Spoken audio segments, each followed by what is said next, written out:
샬롬, 이동춘 목사입니다. 오늘도 여러분의 삶이 주님의 평안으로 가득하시길 기원하며 하나님의 말씀을 나누겠습니다. 오늘 주시는 말씀은 신명기 15장 7절로부터 11절의 말씀입니다.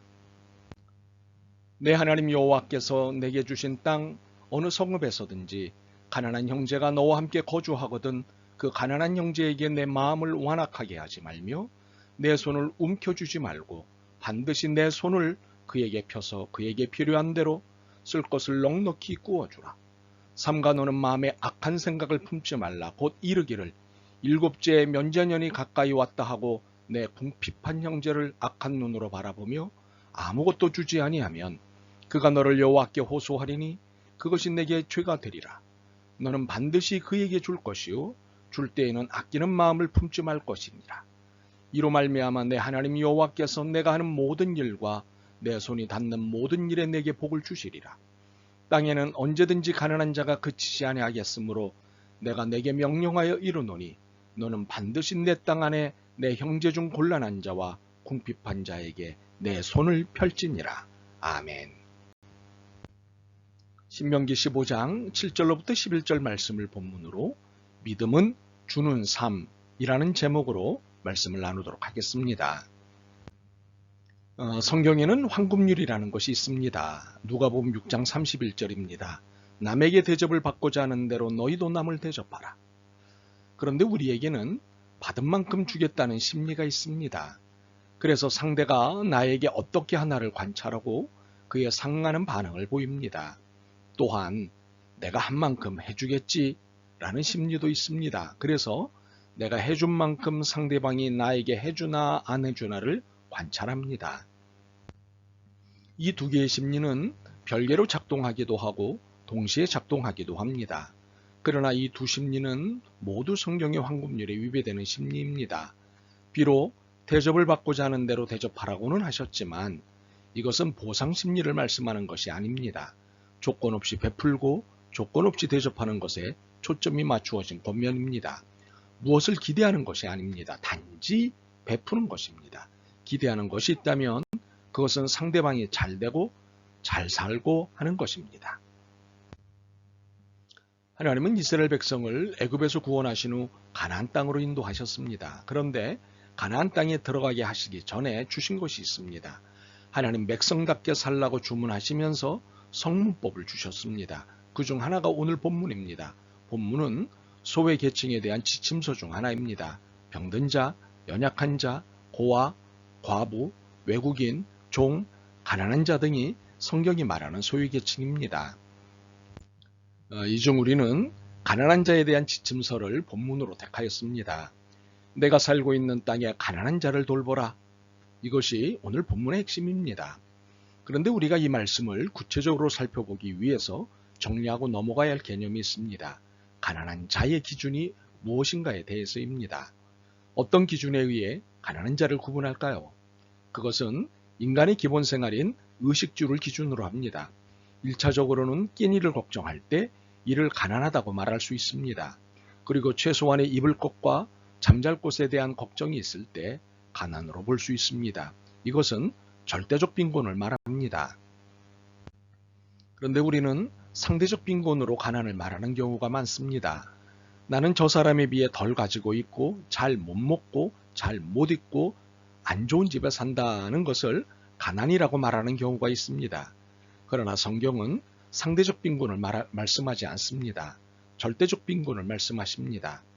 그러므로 우리가 가난한 사람을 도와줄 때 나보다 못한 사람을 도와주는 것이 아닙니다. 절대적 빈곤선에 있는 사람들을 도와주는 것입니다. 끼니를 걱정하고 당장 입을 것을 걱정하고 잠잘 곳을 걱정하는 사람들을 도와주는 것입니다. 그렇다면 우리는 가난한 사람들을 어떤 자세로 도와야 할까요? 첫째, 내가 거주하는 성읍을 중심으로 가난한 자를 도와야 합니다. 7절에 있는 말씀입니다. 성읍은 오늘날 한 도시를 말하지요. 우리식으로 말하면 안양시를 중심으로 가난한 자를 도와주어야 합니다. 좀 더 나아가 군포시, 의왕시, 과천시를 포함할 수 있을 것입니다.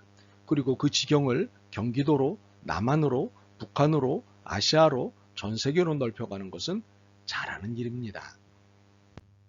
둘째, 도움을 줄 때 완악하게 도와주어서는 안 됩니다. 7절과 9절입니다. 내 하나님 여호와께서 내게 주신 땅 어느 성읍에서든지 가난한 형제가 너와 함께 거주하거든 그 가난한 형제에게 내 마음을 완악하게 하지 말며 내 손을 움켜주지 말고 삼가 너는 마음에 악한 생각을 품지 말라. 곧 이르기를 일곱째 해 면제년이 가까이 왔다 하고 내 궁핍한 형제를 악한 눈으로 바라보며 아무것도 주지 아니하면 그가 너를 여호와께 호소하리니 그것이 내게 죄가 되리라. 함께 읽었다시피 가난한 자를 업신여기는 태도를 갖지 말라는 것입니다. 도대체 어떻게 살았길래 저 모양이야? 라는 무시하는 마음으로 도와줘서는 안 된다는 것입니다. 셋째, 필요에 따라 넉넉하게 도와주어야 합니다. 10절과 11절입니다. 너는 반드시 그에게 줄 것이요 줄 때에는 아끼는 마음을 품지 말 것이니라. 이로 말미암아 내 하나님 여호와께서 내가 하는 모든 일과 내 손이 닿는 모든 일에 내게 복을 주시리라. 땅에는 언제든지 가난한 자가 그치지 아니하겠으므로 내가 내게 명령하여 이르노니 너는 반드시 내 땅 안에 내 형제 중 곤란한 자와 궁핍한 자에게 내 손을 펼지니라. 이처럼 아끼는 마음, 아까워하는 마음으로 도와주어서는 안 됩니다. 손을 움켜쥐지 말고 넉넉한 손으로 도와주라는 것입니다. 쌀을 줄 때 움켜서 주는 것과 손을 쫙 펴서 주는 것은 그 양이 달라집니다. 주님은 손을 쫙 펴서 주라고 하셨습니다. 이처럼 가난한 자들을 향해 넉넉한 마음과 사랑의 마음으로 그들의 끼니와 옷과 잠잘 곳을 마련해 주어야 하는 것이 그들보다 좀 낮게 사는 우리들의 의무이자 책임입니다. 그러나 만약 이 의무와 책임을 망각하거나 소홀히 할 경우 이것을 죄로 여기시고 그 책임을 물으시겠다고 말씀하십니다. 9절입니다. 내 궁핍한 형제를 악한 눈으로 바라보며 아무것도 도와주지 아니하면 그가 너를 여호와께 호소하리니 그것이 내게 죄가 되리라. 그러므로 우리가 가난한 자를 돌보고 도와줘야 하는 것은 선택사항이 아닙니다. 우리의 의무와 책임입니다. 더욱이 우리가 살고 있는 땅에 가난한 사람들이 그치는 그날까지 계속되어야 할 의무와 책임입니다. 그런데 이 땅에는 가난한 자가 그치를 않는다고 했습니다. 11절입니다. 땅에는 언제든지 가난한 자가 그치지 아니하겠으므로 그러므로 가난한 자를 향한 우리의 도움은 일시적이 아니라 평생의 사명입니다. 이 의무를 한시적으로만 감당하겠다는 생각은 아예 버려야 합니다. 평생의 과업이기 때문에 이를 내 삶의 일부분으로 아예 받아들이는 것이 유쾌하고 행복한 삶을 사는 길입니다. 그래서 주신 선물들은 다 풀어놓고 가겠다는 마음으로 사는 것이 좋습니다. 혹시 안 내놓으려고 움켜쥐고 바둥거리면 결국 생색도 못 내고 남의 것이 된다는 사실을 알아야 합니다.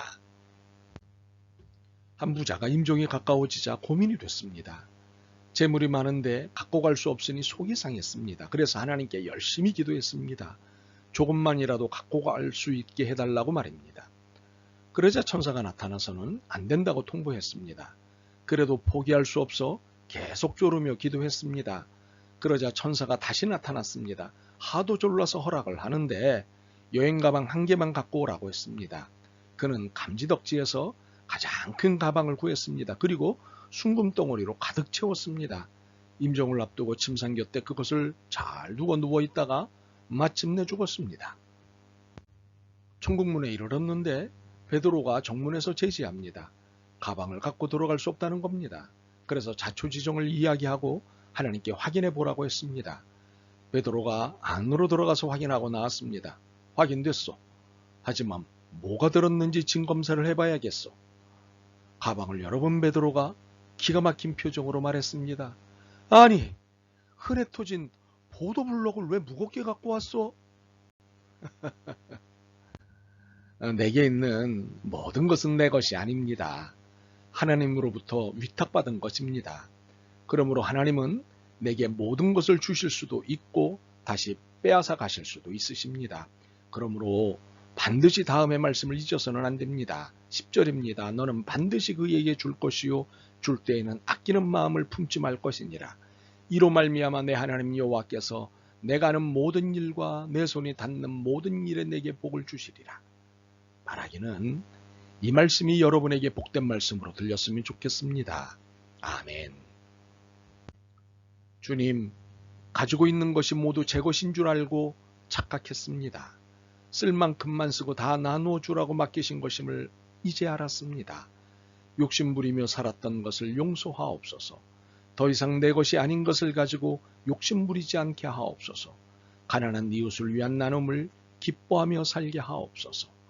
예수 그리스도의 이름으로 기도드립니다. 아멘.